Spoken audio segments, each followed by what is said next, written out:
The wind was cold that afternoon, the kind that bites through thin sweaters and reminds you that autumn isn't always kind. In the middle of the park, a little girl sat on a wooden bench beside her mother, clutching a threadbare blanket around her shoulders. Her cheeks were pink from the chill, and her small voice trembled as she whispered something that pierced the quiet air like a broken note. "Are we bad people, Mama?" The woman beside her looked down, eyes full of tears she tried to hide. Before she could answer, a man sitting a few benches away, holding a sandwich wrapped in brown paper, heard those words, and his world suddenly stopped moving. If you believe kindness still has the power to change lives, to heal broken hearts, and to rewrite the stories of people who've been forgotten, then please take a moment to like this video, share it with someone who believes in second chances, and subscribe to our channel. Because today's story will remind you, goodness still lives among us.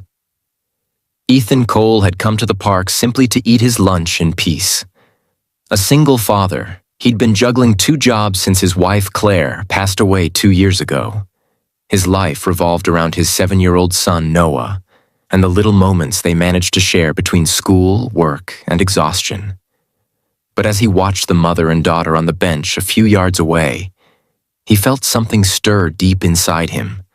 Something that reminded him of his own struggles, those nights when Noah had asked him if everything would be okay, and Ethan hadn't known what to say.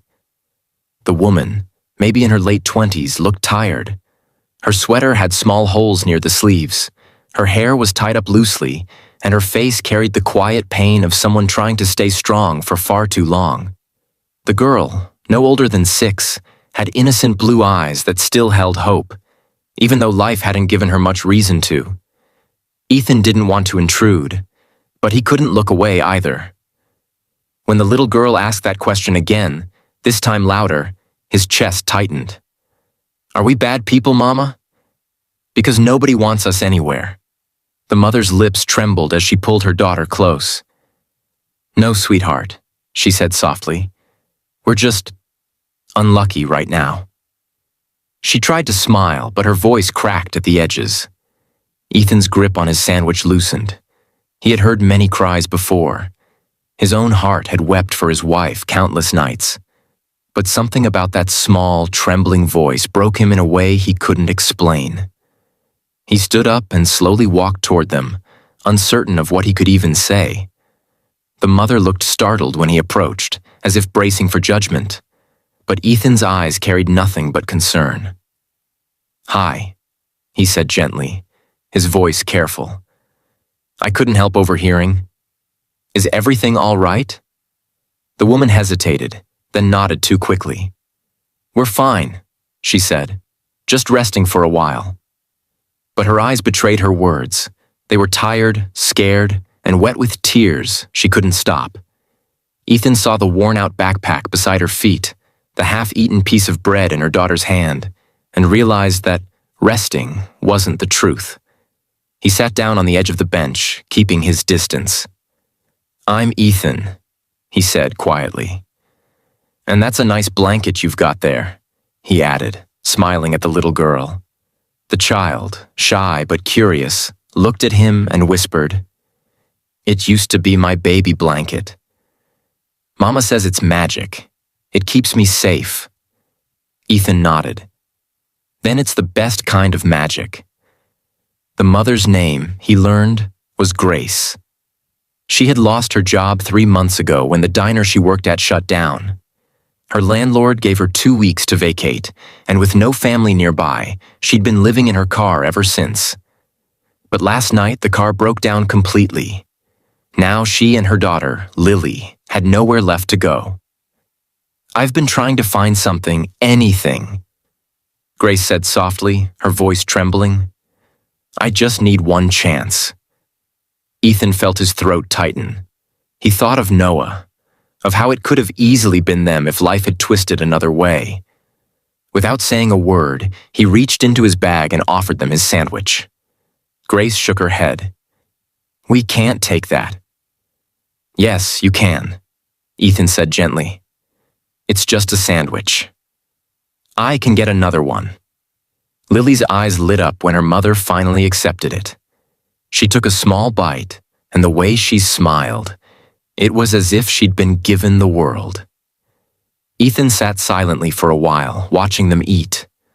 The park was full of laughter from other families, but for Grace and Lily, it felt like the world had forgotten them. That evening, when Ethan went home, Noah greeted him with his usual excitement. But Ethan's heart was somewhere else.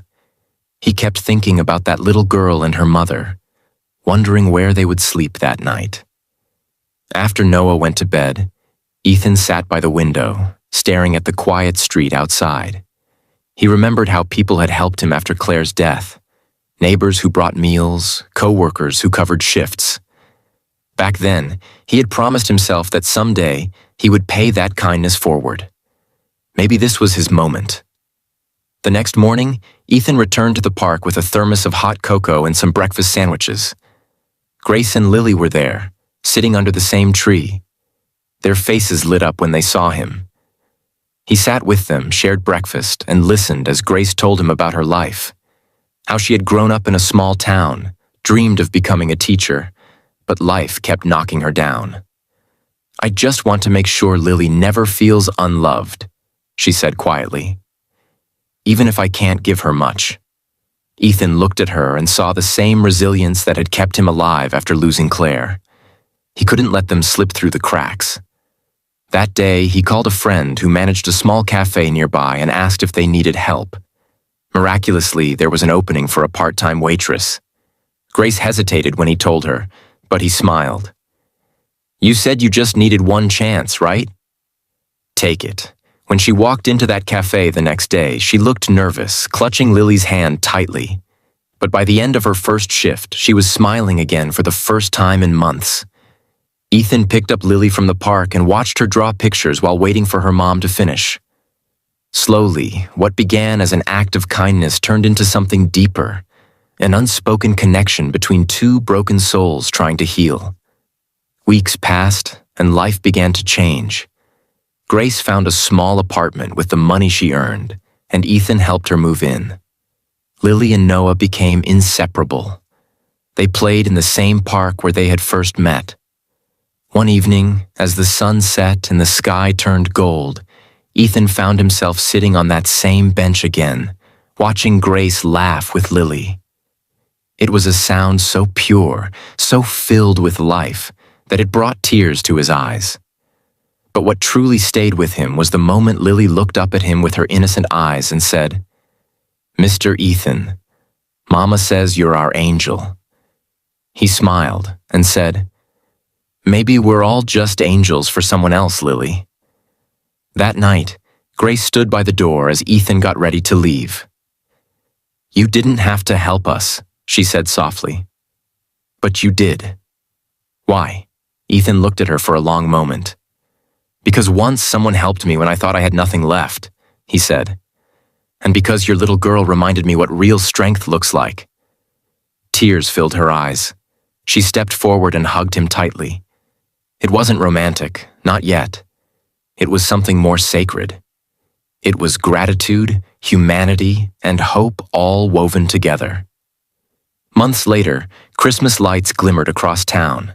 The cafe was busier than ever, and Grace had become one of the most beloved workers there. Ethan and Noah came by often, bringing small gifts for Lily.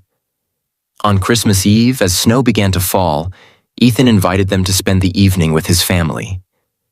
That night, laughter echoed through his home again, and for the first time in years, it felt whole. After dinner, while the children played by the tree, Grace sat beside Ethan on the couch. "You changed our lives," she said. "You didn't even know us, but you gave us a reason to believe again."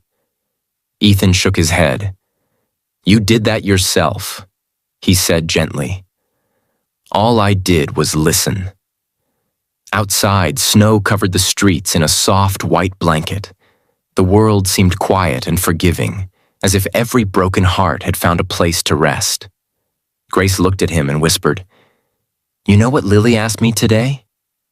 She said, "Mama, do you think we're bad people?" I told her, no, baby. We're just people who got lucky enough to meet someone good. Ethan smiled through tears. Then maybe, he said softly, we were all meant to find each other.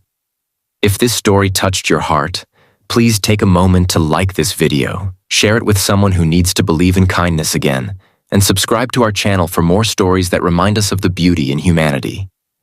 Before you go, we'd love to know, have you ever helped someone who changed your life in return? Share your story in the comments below. And remember, sometimes the smallest act of kindness can heal the deepest wounds.